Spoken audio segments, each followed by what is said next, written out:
Hi friends, அஸ்ஸலாமு அலைக்கும். Welcome to செல்லம் டிப்ஸ். எல்லாரும் எப்படி இருக்கீங்க? எல்லாரும் நல்லா இருப்பீங்க நம்புகிறேன். அல்ஹம்துலில்லாஹ் நாங்களும் இங்கே நல்லா இருக்கோம்.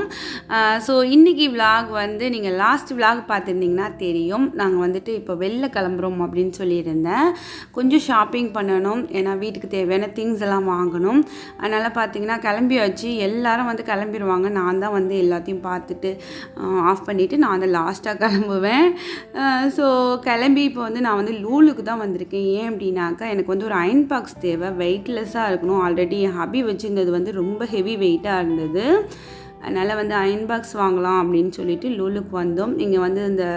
இங்கே வந்தால் இந்த ஃபுட்வேர் செக்ஷன் பார்த்திங்கன்னா என்னை வந்து பாரு அப்படிங்கிற மாதிரி இருந்துச்சு. ஒரு சிலதெல்லாமே எடுத்து பார்த்தேன், வேர் பண்ணியும் பார்த்தேன். பட் வந்துட்டு ஷூ தான் என்னமோ இங்கே இருக்கிறதுக்கு எனக்கு கம்ஃபர்டபுளாக இருக்க மாதிரி இருந்துச்சு. நீ ஷூ வாங்கிக்கலாம், இதெல்லாம் வச்சுட்டு வந்துருமா அப்படின்னாங்க. ஸோ அதனால் பார்த்திங்கன்னா எடுத்த இடத்துல திரும்பியும் வச்சுட்டேன். பட் 1-2 போட்டு பார்த்தேன், பிடிச்சிருந்துச்சி. நம்ம இந்தியா போகிற டைமில் தான் வந்து உனக்கு இது தேவைப்படும், ஸோ இப்போ வந்து வச்சுட்டு வந்துடலாம் அப்படின்னு சொன்னதுனால வச்சுட்டு வந்துட்டேன். இந்த விலாக் வந்து இங்கே நான் டக்குன்னு முடிச்சுட்டு நம்ம இதுக்கப்புறம் வீட்டுக்கு போய் கண்டினியூ பண்ணலாம். ஸோ இன்ட்ரெஸ்டிங்காக இருக்கும். ஃபர்ஸ்ட்லேருந்து எண்ட் வரைக்கும் பாருங்கள்.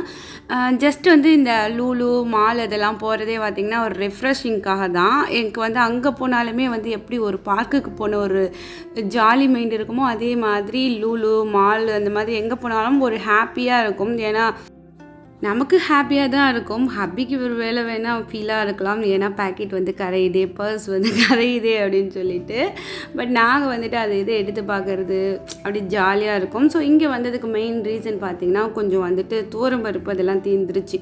அப்புறம் குட்டீஸ்க்கு வந்து நட்ஸ் ஐட்டம் அந்த மாதிரிலாம் வாங்கலாம் அப்படின்னு சொல்லிட்டு எல்லாமே வந்து தீர்ந்துடுச்சு. ஸ்நாக்ஸுக்கு கொடுத்து விட்றதுக்கும் பார்த்திங்கன்னா நட்ஸ் எதுவுமே இல்லை. அதனால் அதெல்லாமே வாங்கிட்டு இங்கே பார்த்தாக்கா நம்ம இந்தியா வாழைப்பழம் ஸோ ரொம்ப காஸ்ட்லியாக வச்சுருந்தாங்க. ஸோ பூவம் பழம் இந்தியாவில் இருக்கும்போது இதோட அருமையே தெரியல. இப்போ பார்க்கும்போது தான் இதோட ரேட்டு பார்த்துட்டு ஸோ இங்கே நீ ஈரி அப்படிங்கிற மாதிரி இருந்துச்சு. அதுக்கப்புறம் லூலுலேயே பார்த்திங்கன்னா பக்கத்தில் ஒரு புர்கா ஷாப் வந்து இப்போ நியூவாக ஓப்பன் பண்ணியிருக்காங்க. ஆல்ரெடி வந்து ஹப்பி அந்த ரெஸ்ட் ரூம் சைடு போகும்போது இந்த புர்கா வந்து பார்த்து வச்சுருந்தாங்களாம். ஸோ அவங்களுக்கு ரொம்ப பிடிச்சிருச்சு, நீ வாங்க அப்படின்ட்டு கூட்டிகிட்டு போனாங்க. போய் பார்த்தா எனக்குமே அந்த புர்கா வந்து ரொம்ப பிடிச்சிருச்சு. எனக்கு வந்து புர்கா பொறுத்த வரைக்கும் என்னோடய செலெக்ஷனை விட ஹபி வந்து செலக்ட் பண்ணுறது வந்து எனக்கு ரொம்ப சூட்டபுளாக இருக்கும். ஸோ அதனால் வந்துட்டு டக்குன்னு எடுத்துடலாங்க அப்படின்னு சொல்லிட்டேன். அதனால் வந்து அந்த புர்கா வந்து எடுத்தாச்சு. என் சைஸ்லேயே கரெக்டாக சூப்பராக இருந்துச்சு. சப்போஸ் நமக்கு பிடிச்ச மாதிரி இருக்கும், சைஸ் கேட்கும்போது இல்லைம்பாங்க, ரொம்பவே டிசப்பாயின்மெண்ட்டாக இருக்கும். ஸோ இன்றைக்கி வந்து லக்கிலி பார்த்திங்கன்னா எனக்கு பிடிச்ச மாதிரி என் ஹப்பிக்கு பிடிச்ச மாதிரி என் சைஸ்லேயே புர்கா கிடச்சிடுச்சு. ஸோ வாங்கிக்கிட்டு நாங்கள் ரொம்ப ஹாப்பியாக வெளில வந்தாச்சு.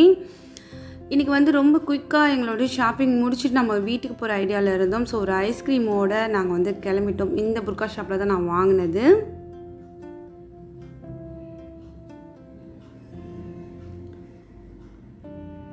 இப்போ வந்து நான் வந்து உங்களுக்கு ஒரு 2 ஃபோட்டோ காமிக்கிறேன். ஸோ ஜஸ்ட்டு வந்து ஃபர்ஸ்ட் ஓப்பன் பண்ணும்போது இந்த ஃபோட்டோஸ் இருந்துச்சு.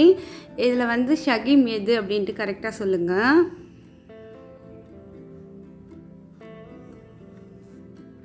ரெண்டுமே வந்து ஒரு வயசு டிஃப்ரென்ஸில் எடுத்த ஃபோட்டோன்னு நினைக்கிறேன். எப்படி இருக்கான் பார்த்தீங்களா சின்ன பிள்ளையில். சொல்லப்போனால் வந்து ரெண்டுமே வந்து ஷகீம் தான். ஃபோட்டோவில் பார்க்குறதுக்கு வந்து நிறைய டிஃப்ரென்ஸ் தெரியுது. அந்த ஃபோட்டோவில் ஸ்கூலுக்காக எடுத்த ஃபோட்டோஸ் எப்படி பார்த்திங்கன்னா பர்ஸ்லேயே வந்து இருந்துச்சு. அதையுமே அப்படி பார்த்து கொஞ்சம் நேரம் அப்படி ரசிச்சுட்டு அப்படி நாங்கள் கிளம்பியாச்சு. இப்போ நம்ம என்னென்ன திங்ஸ் வாங்கினோம் அப்படிங்கிறத நான் உங்களுக்கு காமிக்கிறேன். எப்போவும் நான் இந்த மளிகை பொருட்கள் வாங்கிட்டு வரதை நான் வந்து காமிச்சது கிடையாது. ஸோ ஏன்னாக்கா நான் எப்பப்போலாம் வெளில போகிறேனோ அப்பப்போலாம் எனக்கு என்னென்ன தேவையோ அதெல்லாம் வாங்கிட்டு வந்துடுவேன். ஒரு மந்த்துக்கு தேவையானதை அப்படியே வந்து நோட் பண்ணி அப்படிலாம் வாங்குவாங்க இல்லையா. ஸோ அந்த மாதிரி ஹேபிட் எனக்கு கிடையாது. அடிக்கடி வெளியில் போவோம் அப்படிங்கிறதுனால எப்பப்போ என்னென்ன தேவையோ அது தீர அப்படி இப்படி வாங்கிட்டு வந்து வச்சுருவேன். அப்படி தான் வந்துட்டு ஸோ இன்றைக்கும் வாங்கிட்டு வந்திருக்கேன். இங்கே வந்து முட்டை ஒரு காட்டன் வாங்கியிருக்கேன், அயன் பாக்ஸ் வாங்கினேன், அப்புறம் ஒரு வாக் பேன் வாங்கினேன். கிட்ஸுக்கு வந்து காலையிலே வந்து டிஃபன் பாக்ஸ்க்கு வந்து ரெசிபி பண்ணுறதுக்கு ஈஸியாக இருக்க மாதிரி ஒரு வாக் பேன் வாங்கினேன். அப்புறம் கேஷ்யூ, அப்புறம் வந்து இது வந்து பிஸ்தா வாங்கினேன். இந்த ஷெல்லோடு இருக்கிறது வந்து ஷகீமுக்கு ரொம்ப பிடிக்கும், அதனால் வந்து வாங்கினேன். அடுத்து வந்து பாதாம்லேயே வந்து சால்ட் அண்ட் லெமன் போட்ட மாதிரி ரோஸ்ட் பண்ண பாதாம் வாங்கினேன். கெச்சப், இந்த கார்லிக் ஊறுகாய் வந்து ஹபிக்கு ரொம்ப பிடிக்கும், அதனால் அது வாங்கினேன். அப்புறம் இது வந்து குக்கீஸ் பண்ணுறதுக்காக சாக்கோ சிப்ஸ். அப்புறம் என்ன, ஓரியோ பிஸ்கட் ஷகில் கேட்டான் அப்படிங்கிறனால ஓரியோ பிஸ்கட். அப்புறம் வந்து கொஞ்சம் பட்டை வாங்கினேன். இதுக்காக தான் போனது வந்து பார்த்திங்கன்னா தூரம்பருப்பும் அயன் பாக்ஸும் வாங்கினோம் அப்படின்ட்டு.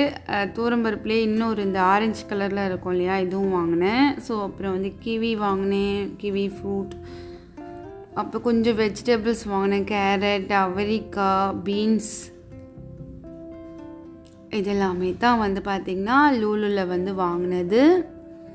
ஸோ நைட் வந்து டின்னர் வந்து என்னன்னு பார்த்திங்கன்னா, மதியம் வச்ச சாம்பார் இருக்குது. ஸோ எங்கள் மாவு வந்து நல்லா புளிச்சிருக்கு. அப்புறம் ரைஸும் இருக்குது. இதெல்லாமே இருந்ததுனாலேயே வந்துட்டு இன்றைக்கி டின்னர் வெளில சாப்பிட வேணாம் அப்படின்னு சொல்லிட்டு எல்லாரையும் கூப்பிட்டு வந்துட்டேன். இப்போ வந்து இட்லிக்கு வந்து நான் துணி கட் பண்ணிவிட்டு அதுக்கப்புறம் தான் வந்து இட்லி ஊற்ற போகிறேன்.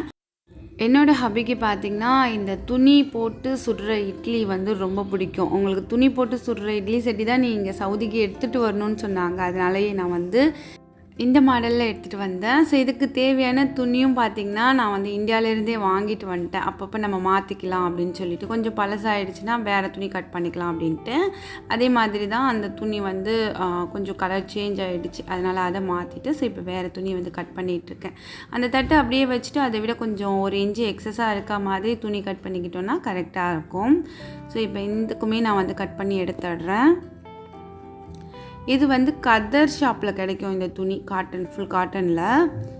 ஸோ இந்த மாதிரி நீங்களும் துணி போட்டு தான் இட்லி சுடுவீங்களா அப்படிங்கிறத கமெண்ட்ஸில் சொல்லுங்கள். யாருக்கெல்லாம் துணி போட்டு சுடுற இட்லி தான் பிடிக்கும் அப்படின்றத சொல்லுங்கள். நல்லா ஹாட் வாட்டரில் நல்ல துணியை வாஷ் பண்ணதுக்கப்புறம் கொஞ்சம் நேரம் போல் டிப் பண்ணி வச்சிடலாம். நல்லா டிப் பண்ணி வச்சுட்டு, இந்த இதில் நம்ம டிப் பண்ணி வச்சுட்டு எடுக்கும்போது பார்த்திங்கன்னா அதில் இருந்த அந்த துணியில் இருந்த கெமிக்கலாக இருக்கட்டும், ஸோ இல்லைனா அதில் இருந்த கஞ்சி எது இருந்தாலும் சம்திங் எல்லாம் போயிடும். ஸோ அதுக்கப்புறம் நல்லா நம்ம வந்து ரன்னிங் வாட்டரில் வாஷ் பண்ணி எடுத்துகிட்டு வந்துட்டு ஸோ இதில் வந்து இட்லி ஊற்ற வேண்டியதான். நான் வந்து ஃபஸ்ட் டைம் துணி யூஸ் பண்ணும்போது இது தான் பண்ணுவேன். ஸோ நீங்கள் என்ன பண்ணுவீங்க அப்படிங்கிறத கமெண்ட்ஸில் சொல்லுங்கள். தட்டில் ஊற்றுற இட்லிக்கும் துணி போட்டு ஊற்றுற இட்லிக்கும் ஸோ நீங்கள் ஏதாவது ஒரு டிஃப்ரெண்ட் வந்து ஃபீல் பண்ணியிருக்கீங்களா அப்படிங்கிறதையுமே ஷேர் பண்ணுங்கள். நான் வந்து கொஞ்சம் இது வந்து அந்த ஓரெல்லாம் ட்ரை ஆகாமல் சாஃப்டாக இருக்க மாதிரி ஃபீல் பண்ணியிருக்கேன், அதாவது இட்லியை வந்து நம்ம எடுத்ததுக்கப்புறம். ஸோ நீங்கள் என்ன ஃபீல் பண்ணியிருக்கீங்க அப்படிங்கிறத மறக்காமல் சொல்லுங்கள். இது ஏன்லாம் தெரியல, எனக்கு வந்து துணி போட்டு சுடுற இட்லி தான் பிடிக்கும் அப்படின்னு சொல்லி ஹபி சொல்லுவாங்க. ஸோ அவங்களுக்காகவே தான் வந்துட்டு நான் இந்த மாதிரி துணியெல்லாம் எடுத்துகிட்டே வந்துட்டேன். ஸோ அப்பப்போ தேவைப்படும் அப்படின்ட்டு. ஸோ எங்கள் வீட்டில் பார்த்திங்கன்னா நைட் வந்து இட்லியும் சாம்பாரும். ஸோ உங்கள் வீட்டில் என்ன டின்னர் அப்படிங்கிறத கமெண்ட்ஸில் வந்து ஷேர் பண்ணுங்கள் என்னோட. நான் வந்து சாம்பார் வந்து சூடு பண்ணிகிட்டு இருந்தேன், அதுவுமே நல்லா கொதிச்சிடுச்சு.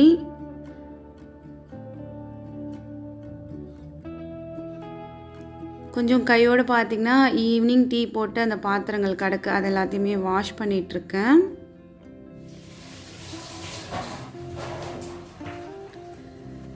இங்கே வந்து பார்க்கும்போது கொஞ்சம் சாம்பார் வந்து பார்த்திங்கன்னா தெளிச்சிடுச்சு. அப்புறம் ஈவினிங் போட்ட டீலையுமே கொஞ்சம் பொங்கி ஊற்றிருக்கு. ஸோ கொஞ்சம் நேரம் நம்ம விட்டுட்டு அது மேலேயே நம்ம வந்து மற்ற சமையல் பண்ணிகிட்டு இருந்தோம் அப்படின்னாக்கா ரொம்ப ட்ரை ஆகிடும். இப்போ பார்த்தாலே உங்களுக்கு தெரியும். ஸோ அதனால் பார்த்திங்கன்னா அப்பப்போ பொங்கி வழிஞ்சிடுச்சா உடனே அந்த ஸ்டாண்டை எடுத்துகிட்டு தொடைச்சிட்டிங்கன்னா ரொம்ப ஈஸியாக இருக்கும். டீப் க்ளீன் பண்ணணும் அப்படிங்கிற அவசியம் இருக்காது. ஸோ இப்போ வந்து அதையுமே நான் தொடைச்சிட்டேன், இல்லைன்னா என் மனசு அதை உடுத்திக்கிட்டே இருக்கும்.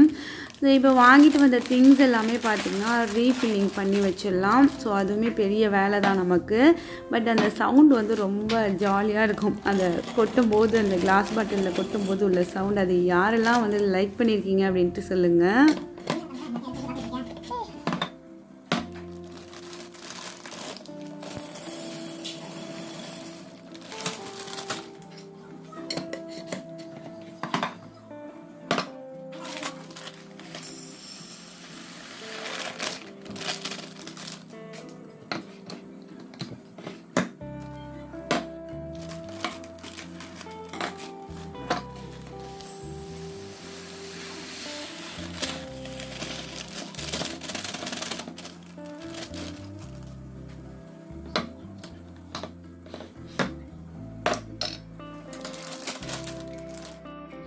எல்லாத்தையும் பார்த்திங்கன்னா அந்தந்த பாட்டில்ஸில் வந்து அழகாக வந்து ரீஃபில் பண்ணி வச்சுட்டேன். இந்த மாதிரி வேலைகள் வந்து எனக்கு ரொம்பவே பிடிக்கும். ஸோ இந்த மாதிரி கொட்டி வைக்கிறது, அதை பார்த்து ரசிக்கிறது, எல்லாமே ஒரு மாதிரி கலர் கலராக இருக்கிறத பார்த்து ரசிக்கிறது ரொம்ப அழகாக இருக்கும். ஸோ எல்லாமே முடியும். கரெக்டாக என்னோடய இட்லியுமே ரெடி ஆகிடுச்சு. நல்லா பஞ்சு மாதிரி சூப்பராக. ஸோ இதுக்கப்புறம் சாப்பிட வேண்டியது தான். இட்லி எடுத்த உடனே நான் இந்த துணியை என்ன பண்ணுவேன்னா, நல்லா ஹாட்டாக இருக்கிற அந்த இட்லி சட்டிக்குள்ளே இருக்கிற தண்ணி இருக்கு இல்லையா, அதுலேயே வந்து போட்டுருவேன். இப்படி போடும்போது எடுத்து க்ளீன் பண்ணுறதுக்கு ரொம்ப ஈஸியாக இருக்கும். ஸோ ட்ரை பண்ணுங்கள். அடுத்து எங்கள் வீட்டில் ஸ்நாக்ஸுக்குன்னு ஒரு பேஸ்கெட் இருக்குது. ஸோ இதில் வந்துட்டு வாங்கிட்டு வந்த பிஸ்கட்ஸ் எல்லாமே கொட்டி வச்சுருவேன். அப்போது ஸ்கூலுக்கு போகும்போது வேணும்னாலும் எடுத்துக்கலாம், இல்லை தேவைப்பட்டாலும் இதில் இருக்கும், குட்டீஸ் வந்து எடுத்துக்குவாங்க. ஸோ வீட்டில் இருக்கிற க்ரீன் பிஸ்கட் அண்ட் இப்போது வாங்கிட்டு வந்த பிஸ்கட்ஸ் எல்லாத்தையுமே பார்த்திங்கன்னா இதில் நான் கொட்டி வச்சுருவேன். ஸோ ஈவினிங்லேருந்து என்னோடய நைட் ரொட்டீன் வந்து இப்படி தான் இருந்துச்சு. இதில் வந்து என்ன கண்டென்ட் இருந்துச்சு அப்படின்னு கேட்டால், இது ஒரு நோ கண்டென்ட் வீடியோ தான். ஸோ என்னோடய லைஃப் ஸ்டைல் விளாக் அப்படிங்கும்போது நான் என்னென்ன பண்ணினேன் அப்படிங்கிறத இந்த வீடியோவில் உங்களுக்கு நான் ஷேர் பண்ணியிருக்கேன். ஸோ இன்றைக்கி டே இல்லை, இன்றைக்கி நைட் வந்து இப்படி தான் போச்சு. இந்த வீடியோ உங்களுக்கு ஒரு என்டர்டெயின்மெண்ட்டாக இருந்திருக்கும் நம்புகிறேன். ஸோ இந்த வீடியோ பிடிச்சிருந்துச்சுன்னா லைக் பண்ண மறக்காதீங்க. உங்கள் ஃப்ரெண்ட்ஸ் அண்ட் ஃபேமிலியோடு ஷேர் பண்ணுங்கள். உங்களோட கருத்துக்களை என்னோட வந்து ஷேர் பண்ணிக்கோங்க. நீங்கள் தினமும் வீடியோ போடுங்க, நாங்கள் பார்க்குறோம் அப்படின்னு சொல்லி நீங்கள் சப்போர்ட்டிவாக பண்ண கமெண்டில் தான் எனக்கு வந்து வீக்லி 2 or 3 வீடியோஸ் போட்டுட்டு இருந்தேன். எனக்கு தினமும் வீடியோ போடணும் அப்படிங்கிற மோட்டிவ் வந்தது. ஸோ மறக்காமல் கமெண்ட் பண்ணுங்கள். ஸோ உங்களுக்காக நான் தினமும் வீடியோ போட ட்ரை பண்ணிக்கிட்டு இருக்கேன். ஸோ தினமும் வீடியோ வரது உங்களுக்கு எந்த அளவு பிடிச்சிருக்கு அப்படிங்கிறத மறக்காமல் அந்த கமெண்ட்ஸில் சொல்லுங்கள். கண்டென்ட் வீடியோ இல்லை நோ கண்டென்ட் வீடியோ, உங்களை என்டர்டெயின்மெண்ட் பண்ணுற மாதிரி எல்லா வீடியோவும் ஹாப்பியாக வரும். ஸோ தேங்க்ஸ் ஃபார் வாட்சிங். பாய்.